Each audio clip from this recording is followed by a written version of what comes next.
NPP minority in parliament tears into President Mahama for appointing what they describe as a handful of women into his government.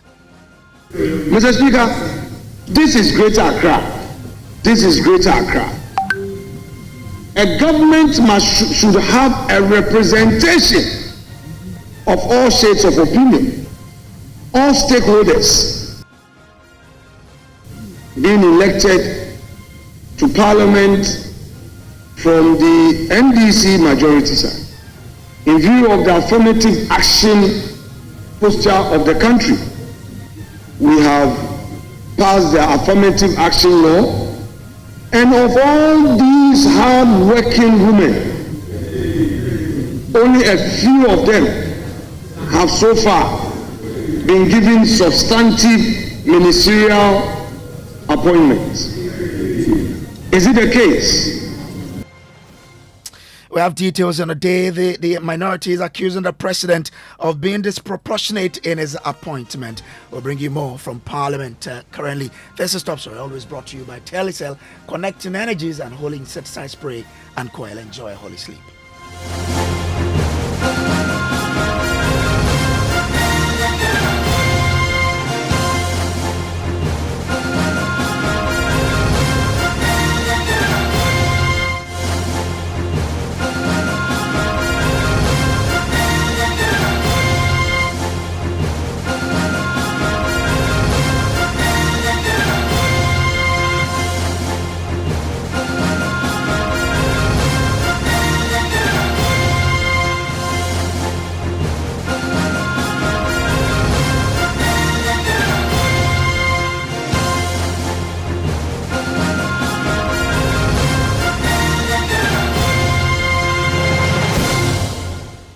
Well, tonight the NPP minority in parliament is staring into President John Mahama for appointing what they describe as a handful of women into his government. Now, according to them, Parliament passed the affirmative action law, which mandates a minimum of 30% representation for women in government appointment, a critical step towards addressing systemic gender inequality in leadership and decision making, something the president needed to obey, but his appointment so far goes contrary to that. Kweku Asante has been in Parliament the whole day for us and joins with details. Kweku, what brought about the issue of gender equality in Parliament earlier? So, Grace, it was when the Speaker read the letter that came from the President with respect to the third batch of ministerial nominees. And, in fact, the list that have been put before Parliament today does not include any female. And according to the minority leader, it appears John Dramani Mahama is not willing to stick to his own promise that he made to the Ghanaian people prior to the 2024 election, that he will reserve nearly 30% of all appointments for women in his government.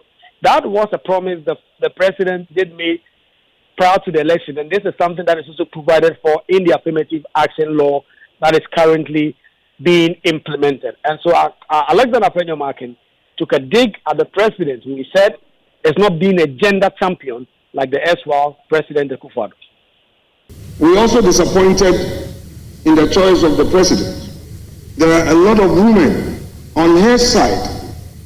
We've had over 30 women being elected to parliament from the NDC majority side.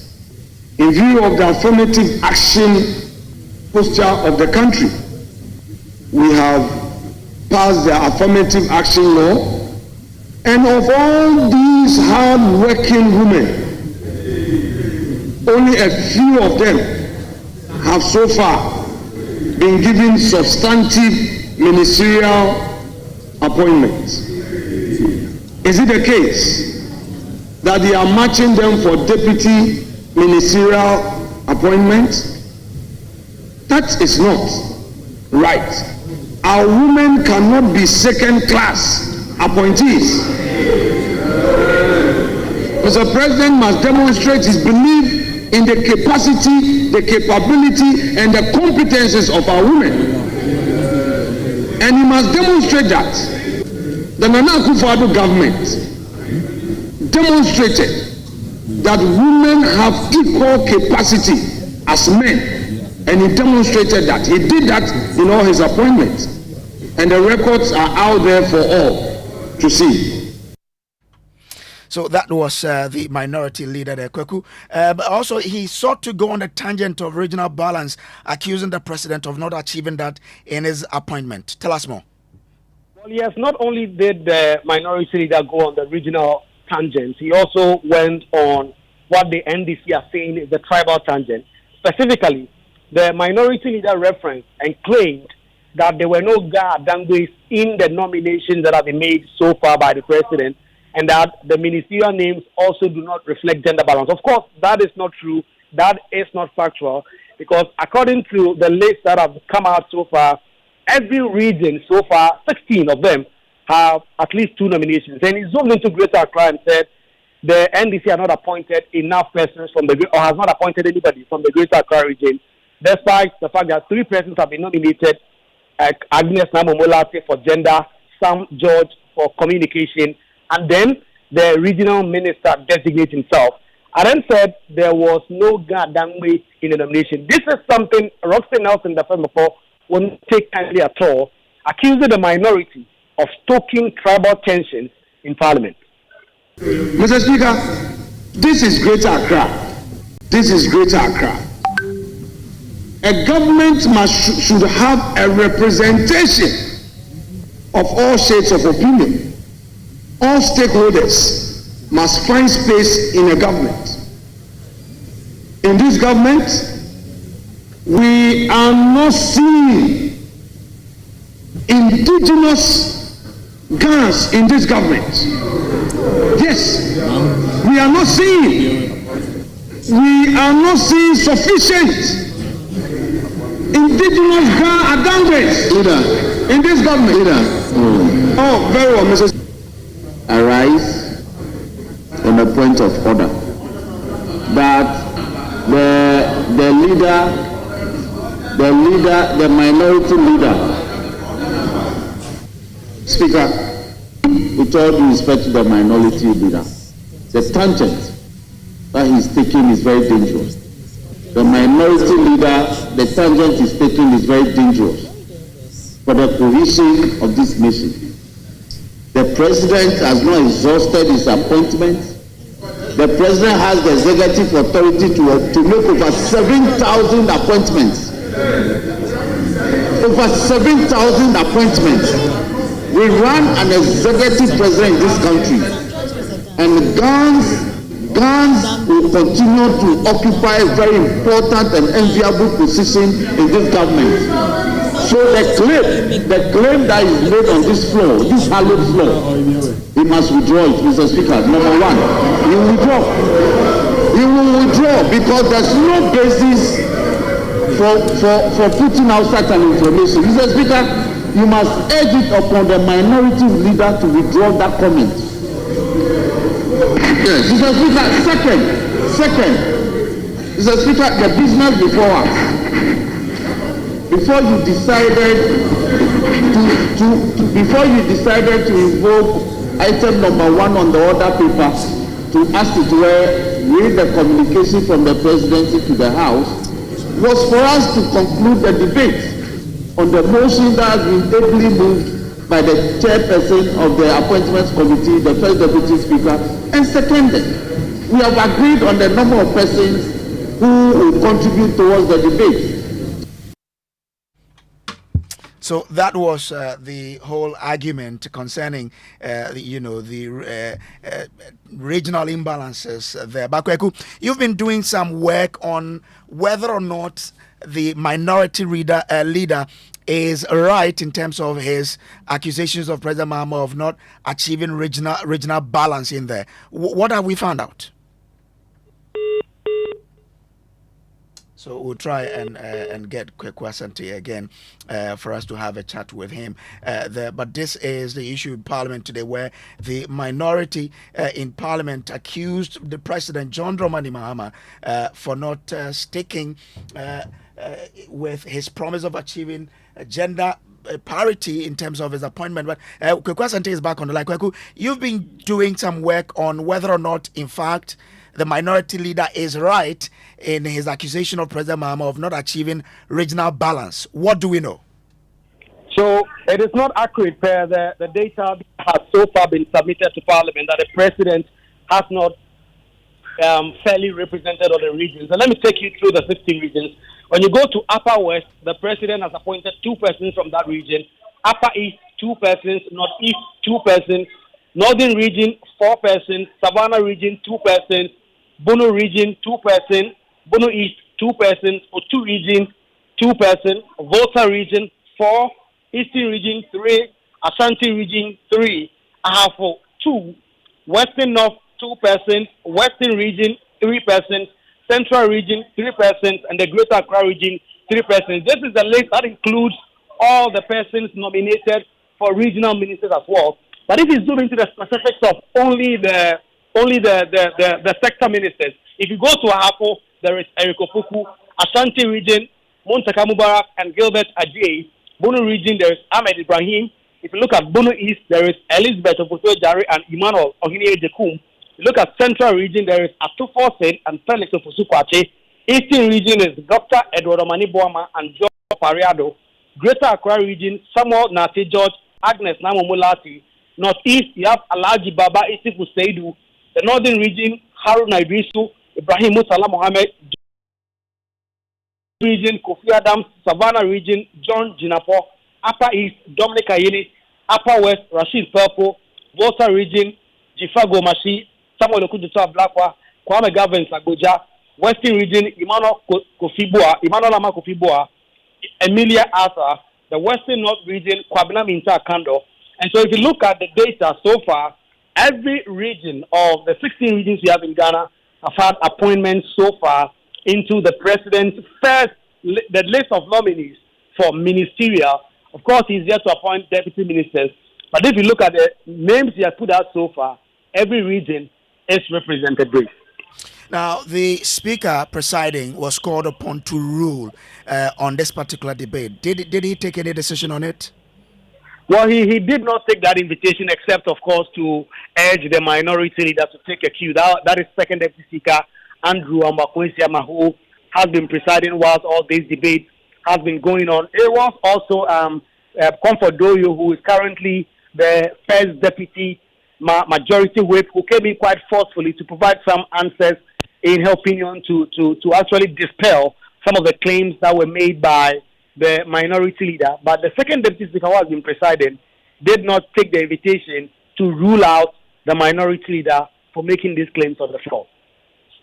True, but I will respond to this gender and Gabani issue, because when it comes to gender, His Excellency John Dramani Mahama is the best that you can craft for, because when he was starting, he started with a woman as his vice president. And the woman is there to fight for women and hold the door for women to pass through. Mr. Speaker,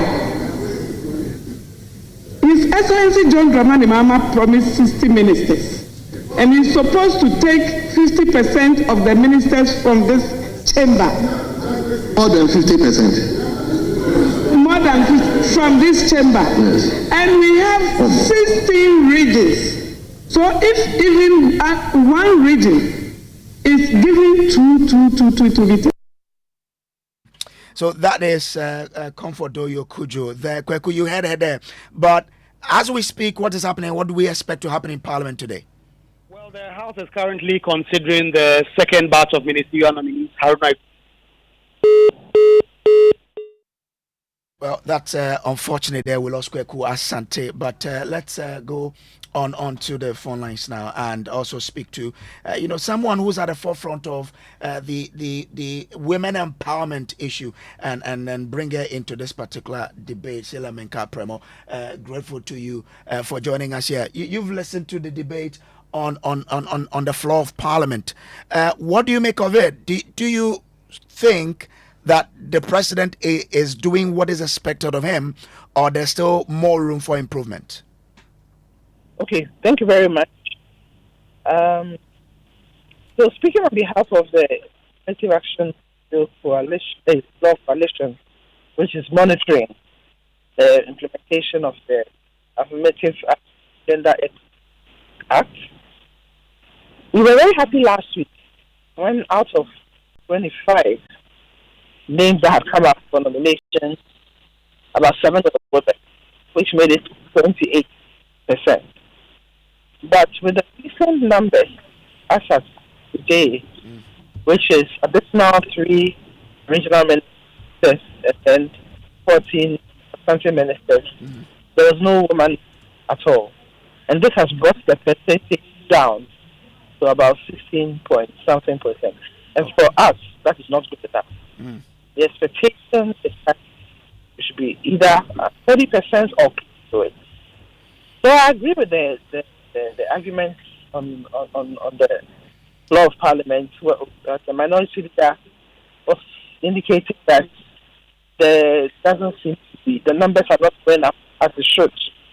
And in addition to the affirmative action law, there's also Article 35 of the 1992 Constitution, which requires gender considerations and appointments. So we are hoping that the numbers will change and more women will be appointed in line with the law and to ensure inclusiveness.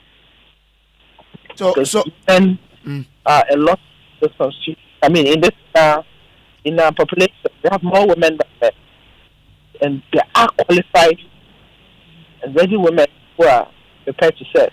So we expect to see more being nominated for various posts. So if are you looking at the entire government machinery, or you're looking at just the ministerial in terms of your hope to see more women appointed?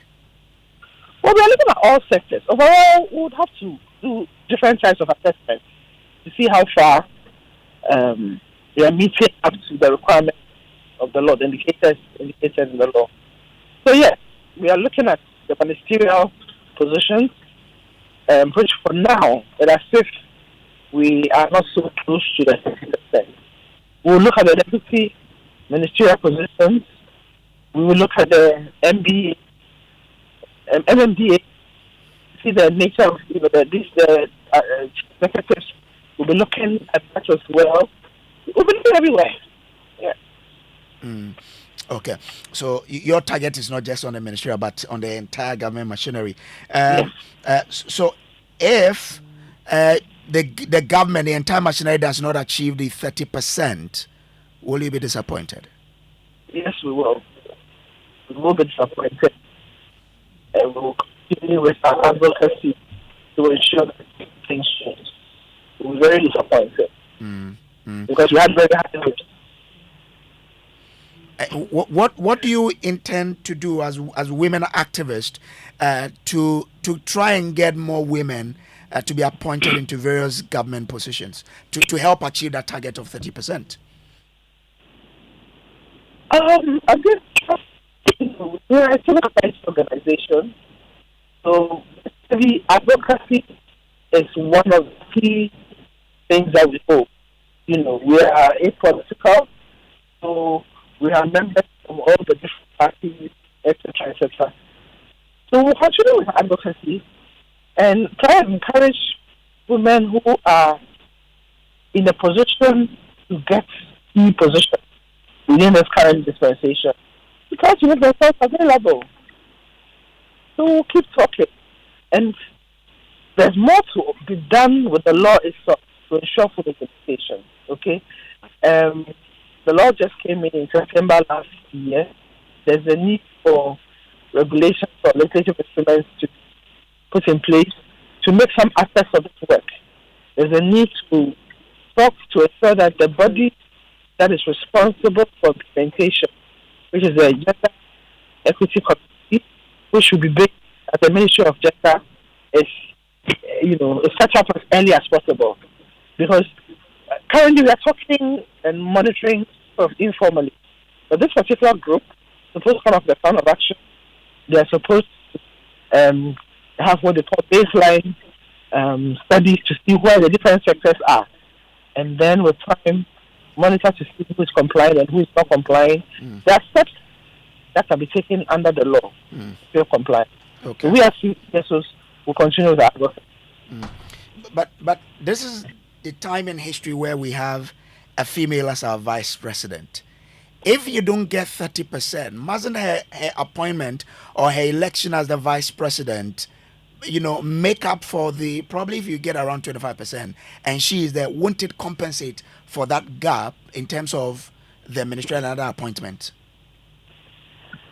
Well, having the vice president is a big plus. I must say that. It's a very big plus. We are very happy with that. But we also have to be concerned with the other sector. We have to be concerned with the other sectors and still push to ensure that we have more and more women also appointed. But we are very happy that there's a female president for the first time in our country. All right, lawyer Sheila Menkapre, I'm grateful to you for joining us here on Top Story. And she is a women rights activist. She is a legal practitioner as well. She is the Women's Institute for African Women in Law. But the president has also made more nominations into ministerial positions. And my colleague James Aveji joins me in studio with the list that we've gotten today. James, what do we know?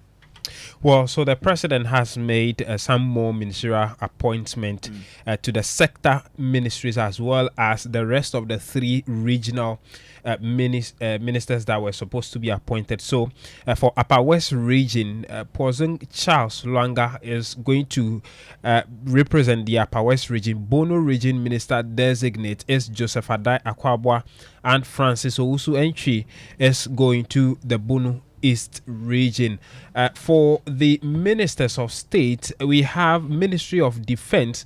The minister designate for defense is Dr. Edward Kofi Omani-Boama. You know that he was the director of elections and research for the NDC in the elections. Communications, digital technology and innovations will be represented by Samuel Nate George. Sam George is the Emmanuel Kofi Ama Kofi Boa will be going to the Ministry of Lands and Natural Resources. For the Ministry of Sports and Recreation, Kofi Idi Adams of Boem has been nominated. Ministry of Labour, Jobs and Employment, Abdul Rashid Pelpo, one of the oldest MP in the House now, is nominated for that ministry. Kwabena Minta Kando is nominated for the Ministry of Health. Ibrahim Mutala Mohammed is nominated for Ministry of Environment, Science and Technology. Ministry of Transport is Joseph Bukari Nikpe, and Muntaka Mohammed Mubarak, MP for Asamase, is going to the Ministry of Interior. Ministry of Foreign Affairs to Samuel Okujeto Ablakwa. Ministry of Works, Housing and Water Resources for AJ Kenneth Gilbert. He is not an MP and going to that ministry. Emmanuel Kojo Ejekum, an MP, is going as Minister of State in charge of special initiatives. Minister of State in charge of government communications is Felix Kwachi Ofosu, and last but not least is Isifu Seidu.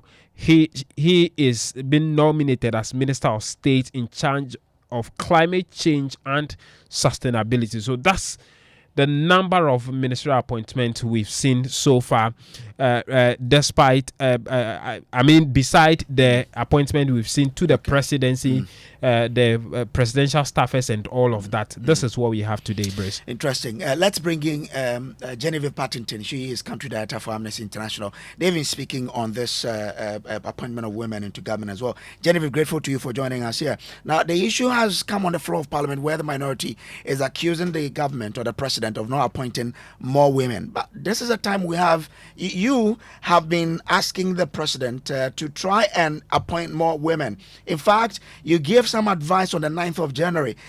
What do you make of what has happened from then till now, that we've had quite a substantial amount of ministers being nominated?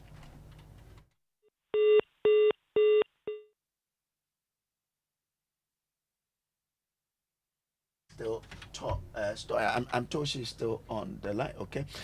This has been top story brought to you by Telecel, connecting energies and holy insecticide spray and coil. Enjoy a holy sleep. We have Patented back with us. Jennifer, grateful to you. What do you make of the appointment so far? You gave some advice to government. Do you feel government has taken on your advice or not? And what would you do next? Okay, so great. Thank you so much. First of all, I think at the beginning we were very hopeful. We saw that there was about 28% representation with the first appointment. However, with the lists that have come out today, unfortunately, the percentage has dropped to even below 17% of women representation. So currently, Amnesty International Ghana, and I speak for, the Affirmative Action Law Coalition, because we're part of that, we're actually quite disappointed that currently the percentage has really dropped in women representation. I understand that this has a lot of intricacies, appointing persons, because there has to be representation as well. There has to be that inclusivity, but I can say that, for example, cabinet is mostly men. Very few women are in cabinet. Currently, regional ministers, mostly men. And then, although some of the office of the president, the presidential staff, quite a few are women, I believe we really wanted to take positions, ministerial positions, and that has definitely been a disappointment currently. We are hoping that maybe the deputy ministerial positions might carry more women, because the problem with this is that if government does not lead the way in women representation, it's going to make our work very difficult for us when it comes to implementing with private sector and public sector in general. So government has a huge role to play to ensure that they toe the line, they lead the way, pave the way in women representation. And as you're a member of the Affirmative Action Law Coalition, what will you be doing from now till for you to ensure that you achieve your goal? Meeting as a coalition, we've been discussing. Our WhatsApp group is extremely active. We monitor, we post on social media just to show that, we are watching with our eyes wide open what is going on. And we are just really urging government to please ensure that there's that minimum 30%. Yes, we have until 2026 to achieve the 30%. However, if we're already doing 17% or less right now, it is definitely not the best way to go. So we'll continue our work in terms of implementation. We are waiting for the Ministry of Gender. Once the vetting is done and he gets into office, the Gender Equity Committee has to be established in order to start monitoring women representation in Ghana. Okay, Thank all you. right. Genevieve, I'm grateful to you for joining us here. This Genevieve Partington is a country director for Amnesty International. This has been Top Story. Up next is Newsnight.